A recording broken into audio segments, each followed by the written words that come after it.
السلام علیکم ورحمۃ اللہ وبرکاتہ۔ تمام عالم اسلام کو عید الاضحیٰ کی پرخلوص مبارکبادی بھارت میڈیا کے مادھیم سے آپ تمام کی خدمت میں پیش کرتے ہیں اور دعا کرتے ہیں اللہ تعالی ہمارے اس عید کو پورے عالم کے لیے خوشی کا ذریعہ بنائے اور امن و امان کی فضا کو عام فرمائے۔ قربانی کی عید، جیسا کہ ہم جانتے ہیں کہ ایک صحابہ نے اللہ کے رسول سے پوچھا کہ آخر قربانی کی عید کیا ہے، تو اللہ کے رسول نے جواب دیا یہ آپ کے دادا ابراہیم علیہ السلام کی سنت ہے۔ پھر فرمایا اے اللہ کے رسول اس سے ہم کو کیا فائدہ ہے؟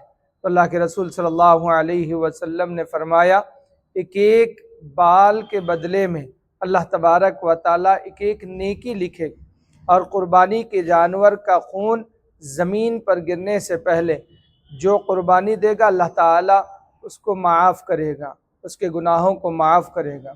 اس کی بڑی فضیلت ہے۔ ہر مسلمان صاحب نصاب پر قربانی ضروری ہے۔ زکوٰۃ کے لیے 1 سال کا گزرنا مال پر ضروری ہے، مگر قربانی کے لیے اگر آج بھی مالدار ہو جائے یا 10، 11 اور 12 ذی الحج کی غروب آفتاب سے پہلے تک اگر وہ مالدار ہو جائے، صاحب نصاب ہو جائے، تو اس کو قربانی دینا ضروری ہے۔ اللہ کے رسول نے فرمایا جو صاحب نصاب ہو، استطاعت ہو، اس کے باوجود قربانی نہ دے وہ ہمارے عیدگاہ کے قریب بھی نہ آئے۔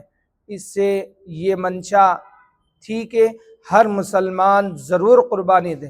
پھر فرمایا 10ویں ذی الحجہ کو قربانی سے بڑھ کر کوئی عبادت نہیں ہے۔ اگر آج کے لوگ یوں سمجھتے ہیں کہ ہم اتنا جانور کو کیوں ذبح کریں، اس کے بدلے ہم صدقہ کریں، خیرات کریں، تو میرے بھائیوں ہمارے مرضی کے مطابق شریعت نہیں ہے، بلکہ شریعت کے مطابق ہم اپنے آپ کو ڈھالنا چاہیے۔ یہ حکم ہے قربانی کا، تو اب اس دن اس کے بدلے میں کوئی دوسرا عمل قبول نہیں کیا جائے گا، قربانی ہی قبول کی جائے گی۔ ہاں ہمیں چاہیے کہ اس کے مسائل کو بھی خوب سیکھیں۔ ہاں جانور کو کیسے ذبح کرنا ہے، اور پھر کس طریقے سے اس کے عیب سے جانور پاک ہونا ہے، اور اس کی عمر کتنی ہونا ہے۔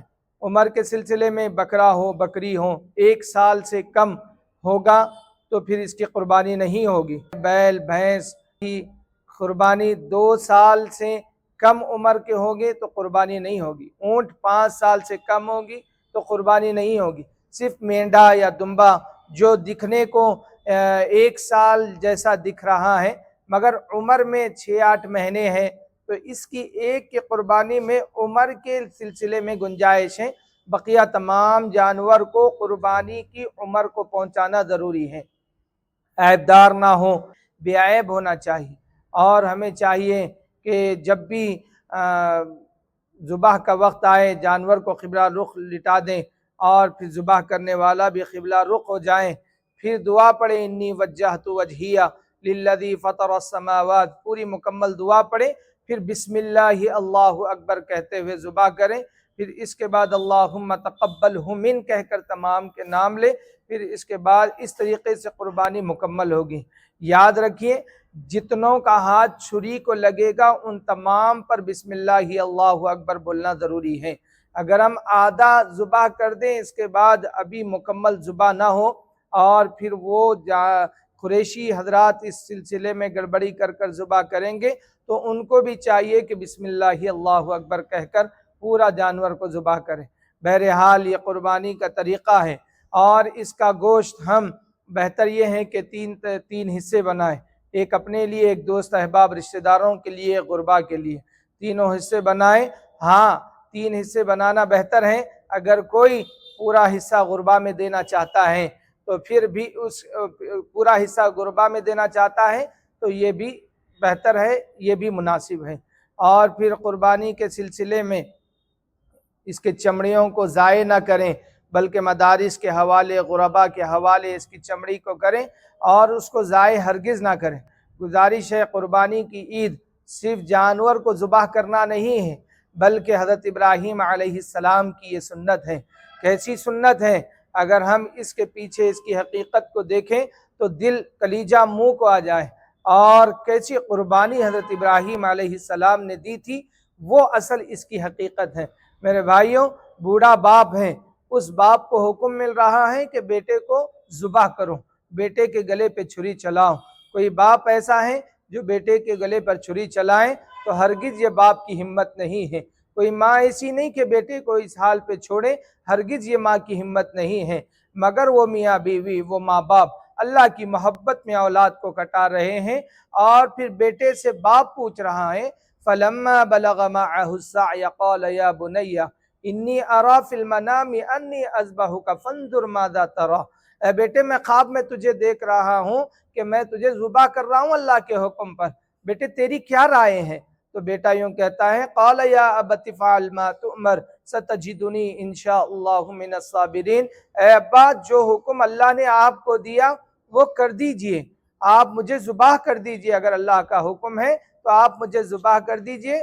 سَتَجِدُنِي إِن شَاءَ اللَّهُ مِنَ الصَّابِرِينَ، اگر اللہ چاہے تو مجھے صبر کرنے والوں میں پاؤ گے۔ تو بیٹا بھی کٹنے تیار ہے، باپ بھی کاٹنے تیار ہے۔ فرماتے ہیں کرتے بیٹا باپ سے دو گزارش کیا۔ پہلے کہنے لگا ابو جی ہاتھ کی چھری کو تیز کر دو، کیونکہ چھری کند ہوگی، گلا آدھا کٹے گا، میں تڑپوں گا۔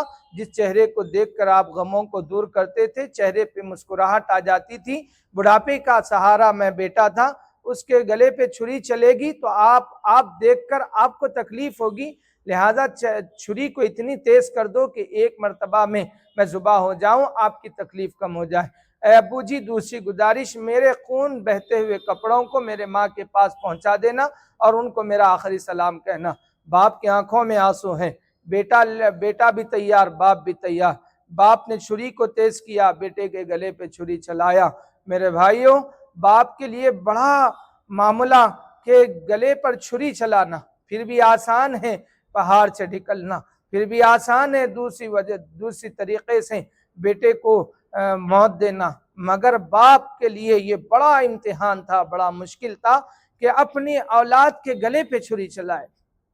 اس کے باوجود بھی اللہ کا حکم تھا، آپ نے اپنی پسندیدہ، آپ نے اپنی محبت کا مرکز اپنے بیٹے کو گلے پہ چھری چلایا۔ اس کے بعد اللہ کو یہ منظر اللہ دیکھ رہے ہیں، فرشتے یہ منظر کو دیکھ رہے ہیں، اور پھر اللہ تعالی جنت سے اس جگہ پر دمبے کو لایا اور دمبا ذبح ہوا فرشتوں، اور پھر حضرت ابراہیم اسماعیل علیہ السلام کی زبان سے یہ باتیں نکلیں اللہ اکبر لا الہ الا اللہ واللہ اکبر وللہ الحمد کہتے ہوئے یہ عمل کو اللہ نے اتنا پسند کیا کہ تا قیامت تک آنے والے لوگوں سے حکم دیا کہ ہر سال میرے نبی، میرے خلیل حضرت ابراہیم علیہ السلام کی سنت کو کرنا واجب ہے، ضروری ہے، نہ کرنے والا گنہگار ہے۔ میرے بھائیو، ہم جانور کو ضرور ذبح کریں، مگر اپنے جانور کے گلے پہ چھری چلاتے چلاتے ہر وہ کام کو بھی اپنے زندگی سے نکالیں، ہر وہ کام پر چھری چلائیں جن کاموں سے اللہ ناراض ہوتا ہے، ہر وہ کام کو ذبح کریں جن کاموں سے اللہ ناراض ہوتا ہے۔ اگر ہم جانور کو لائیں، گوشت کو تقسیم کر دے، پھر اپنی جگہ اپنی زندگی میں جیسے کہ ویسے مصروف رہیں، تو یہ قربانی کی اصل حقیقت ہماری زندگی میں نہیں آئے گی۔ میرے بھائیوں، گزارش ہے کہ ہم جانور بھی ذبح کریں اور اللہ تعالیٰ کے خاطر اپنے زندگی کو گزارنے والے بنائیں، اور ہر وہ کام جن کاموں سے اللہ ناراض ہوتا ہے اس کو ضرور قربان کریں۔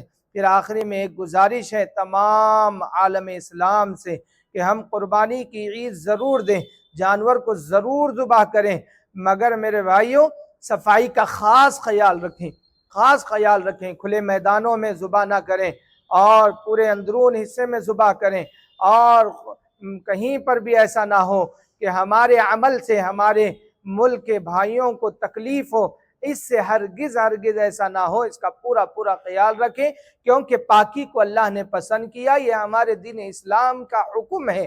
اللہ تبارک و تعالیٰ نے فرمایا کہ جو پاکی اختیار کرتا ہے اللہ اس سے محبت کرتا ہے، وَإِنَّ اللَّهَ يُحِبُّ التَّوَّابِينَ وَيُحِبُّ الْمُتَطَهِّرِينَ۔ جو پاک رہتا ہے اللہ اسے پسند کرتا ہے۔ اللہ کے رسول نے پاکی کو آدھا ایمان کہا ہے، تو ہمیں چاہیے کہ ہم پاکی کا خوب خیال رکھیں، خوب خیال رکھیں۔ یہ تو اللہ کا حکم بھی ہے اور ہمارے ملک کے بھائیوں کو تکلیف سے بچنے کا ذریعہ بھی ہے۔ اللہ ہم سب کو خوب عمل کی توفیق نصیب فرمائے۔